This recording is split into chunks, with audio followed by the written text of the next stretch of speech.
Hi friends, ഇന്ന് ഞാൻ വന്നിട്ടുള്ളത് കപ്പലണ്ടി മിഠായിയുടെ റെസിപ്പി ആയിട്ടാണ്. എല്ലാവർക്കും കപ്പലണ്ടി മിഠായി ഇഷ്ടമല്ലേ?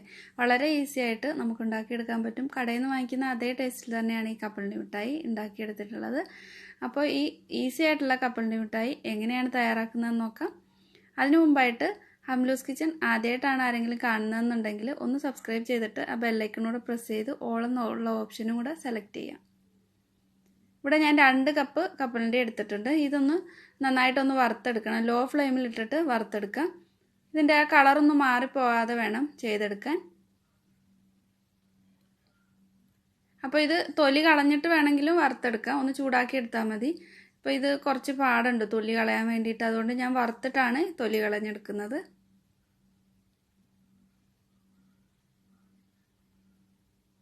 അപ്പോൾ ഇത് നന്നായിട്ടൊന്ന് വറുത്തെടുത്തിട്ടുണ്ട്. ഇതിനി തണുത്ത് കഴിഞ്ഞിട്ട് തൊലി കളഞ്ഞിട്ടെടുക്കാം.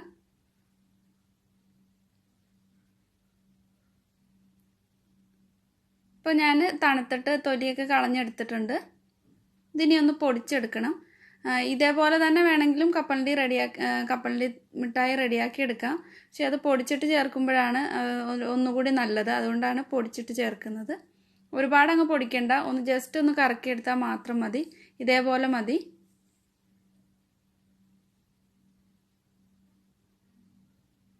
കുറച്ചൊക്കെ പൊടിയാതെ തന്നെ കിടക്കണം. കുറച്ച് മാത്രം പൊടിച്ചെടുത്താൽ മതി. അപ്പോൾ ഇത് പൊടിച്ചെടുത്തിട്ടുണ്ട്. ഇത്ര മാത്രമേ പൊടിയാവൂ, ഒരുപാടങ്ങ് പൊടിഞ്ഞു പോകരുത്. ഇനി ഇതിലേക്ക് ഞാനിവിടെ ഒരു 1.5 കപ്പ് ശർക്കര എടുത്തിട്ടുണ്ട്. പഞ്ചസാര ആണെങ്കിൽ പഞ്ചസാര യൂസ് ചെയ്താൽ മതി. പിന്നെ ഇത് സെറ്റ് ചെയ്യാൻ വേണ്ടിയിട്ട് ഒരു ബട്ടർ പേപ്പർ ഒരു കട്ടിംഗ് ബോർഡിൻ്റെ മുകളിലാക്കി ഇട്ട് കൊടുക്കാം. ഇല്ലെങ്കിൽ ഒരു പ്ലേറ്റിൽ എണ്ണ ഒന്ന് തേച്ചിട്ട് എടുത്താലും മതി. അല്ലെങ്കിൽ ഫോയിൽ പേപ്പർ യൂസ് ചെയ്യാം. ഒരു പാൻ അടുപ്പത്ത് വെച്ചിട്ടുണ്ട്. അതിലേക്ക് ശർക്കര ചേർത്തിട്ട് ഒരു 2 ടേബിൾ സ്പൂൺ വെള്ളം കൂടെ ചേർത്ത് കൊടുക്കാം.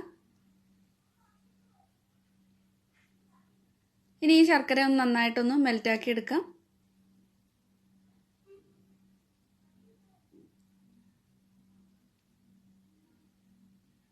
ഇപ്പോൾ ശർക്കരയൊക്കെ ഒന്ന് മെൽറ്റായിട്ടുണ്ട്. അപ്പോൾ കരട് എന്തെങ്കിലും ഉണ്ടെങ്കിൽ ഒന്ന് അരിച്ചിട്ട് വീണ്ടും എടുത്താൽ മതി. അപ്പോൾ ഇതിൽ വലിയ കരടില്ലാത്തതുകൊണ്ട് ഞാൻ അരിച്ചെടുക്കുന്നില്ല. ഇനി ഇത് ലോ ഫ്ലെയിമിൽ തന്നെ ഇട്ട് കൊടുക്കണം. ഒരുപാടങ്ങ് കരിഞ്ഞു പോകും. അല്ലെങ്കിൽ ഇതേപോലെ ഒരു ബൗളിൽ വെള്ളം എടുത്തിട്ട് ഇങ്ങനെ ചെക്ക് ചെയ്ത് നോക്കാം. അപ്പോൾ ഇത് നമ്മൾ കയ്യിലേക്ക് എടുക്കുമ്പോൾ ഒന്ന് ഉരുട്ടിയെടുക്കാൻ പാകത്തിന് ആവണം. എന്നാലേ നമ്മൾ കപ്പലണ്ടി മിഠായി ആക്കി കഴിയുമ്പോൾ കറക്റ്റായിട്ട് കിട്ടും. അപ്പോൾ ഇതായിട്ടില്ല. ഇത് കുറച്ച് സോഫ്റ്റായിട്ടാണ് ഇരിക്കുന്നത്. നല്ലൊരു ബോൾ പോലെ ആക്കിയെടുക്കാൻ കഴിയണം നമ്മൾ ഈ വെള്ളത്തിൽ ഒഴിച്ചിട്ട് ചെക്ക് ചെയ്യുമ്പോൾ.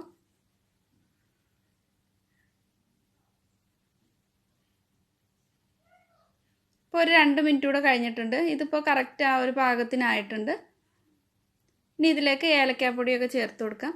ഞാനൊരു 1/2 ടീസ്പൂൺ ഏലക്കാപ്പൊടി ചേർത്തിട്ടുണ്ട്. വേണ്ടെങ്കിൽ ഒഴിവാക്കിയാൽ മതി. ഒരു 2 നുള്ളു ഉപ്പും 1 നുള്ളു സോഡാപ്പൊടി ചേർക്കുന്നുണ്ട്. സോഡാപ്പൊടി 1 നുള്ളി കൂടുതലാവാൻ പാടില്ല. ഒറ്റ നുള്ളു മാത്രം മതി. സോഡാപ്പൊടി ചേർത്തൊക്കെ കഴിയുമ്പോൾ ഇതൊന്ന് പതഞ്ഞ് വരും. നന്നായിട്ട് ഒന്ന് മിക്സ് ചെയ്ത് കൊടുക്കാം.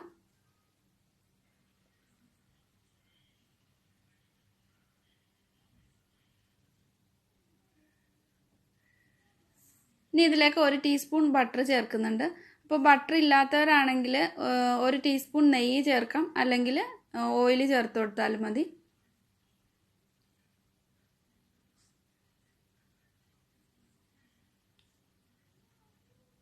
അപ്പോൾ ബട്ടറും നന്നായിട്ടൊന്ന് മെൽറ്റായിട്ടുണ്ട്. ഇതിലേക്ക് കപ്പലണ്ടി ചേർത്ത് കൊടുക്കാം.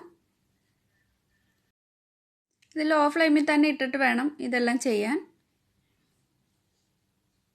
എല്ലായിടത്തും ഈ ശർക്കരപ്പാനി ഒന്ന് കോട്ട് ചെയ്തെടുക്കണം.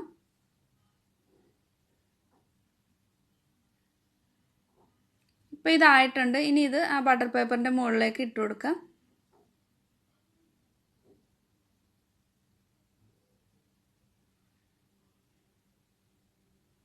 ഇതിനി പെട്ടെന്ന് തന്നെ ഒന്ന് നിരത്തി കൊടുക്കണം. ഞാനിവിടെ നമ്മൾ ചപ്പാത്തിയൊക്കെ പരത്തുന്ന ആ ഒരു റോളറാണ് യൂസ് ചെയ്യുന്നത്. അതിൽ കുറച്ച് എണ്ണ തടവിയിട്ട് ഒന്ന് റോൾ ചെയ്യുകയാണെങ്കിൽ ഒട്ടിപ്പിടിക്കാതിരിക്കും.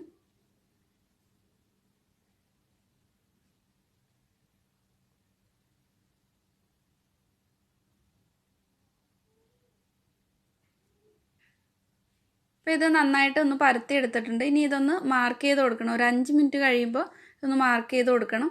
ഇല്ലെങ്കിൽ ഇത് നമ്മൾ നല്ലപോലെ സെറ്റായി കഴിയുമ്പോൾ നല്ലപോലെ ഒന്ന് മുറിച്ചെടുക്കാൻ ഷേപ്പിൽ കിട്ടില്ല.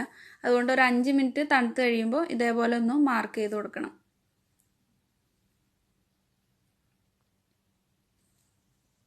എന്നിട്ട് ഇത് നന്നായിട്ട് സെറ്റാവാൻ വേണ്ടിയിട്ട് 1 മണിക്കൂർ അല്ലെങ്കിൽ ഒരു 2 മണിക്കൂറൊക്കെ മാറ്റി വയ്ക്കാം.